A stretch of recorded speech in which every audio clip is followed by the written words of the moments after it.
Since there are loads of types of shooters on the Switch, it's typically pretty hard to show up with something that feels exciting and new. We've obviously seen plenty of retro arcade, twin-stick, roguelike, and first-person shooters, but I can't say that I can recall many, if any, cases where the style of play would best be described as a shooting adventure. Now, having played Star of Providence, I can say that I've checked that variety off the list, though. More often than not feeling like a base of classic arcade shooting sensibilities, then mixed with puzzle and adventure elements.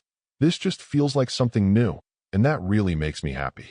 The fact that it is built on a roguelike base is also a plus, since the layout of what's effectively each dungeon level is then almost always throwing surprises at you.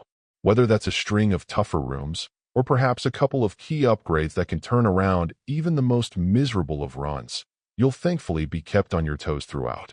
Of course, compared to some of its brethren, the diversity isn't quite all it can be, and quicker than many you'll begin seeing repetition creep in.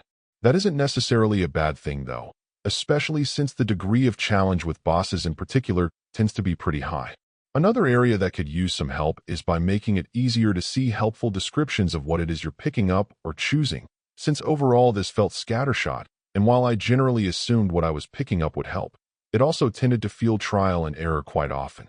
All that said, while this may be a pretty humble title and overall execution, the blend of elements of play you don't normally see combined with one another still makes it feel pretty special.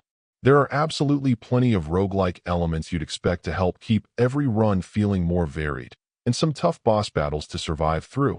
And for the average genre fan, this should be a great treat. Perhaps more novice gamers will find it a little on the overwhelming side, trying to contend with the mixture of styles, as well as some nasty spikes in difficulty on occasion. But on the strength of daring to be different alone, the developers deserve some credit here. Overall, my final score for the game ended up being an 8.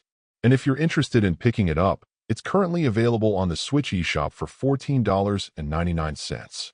Thank you for taking the time to listen to this review.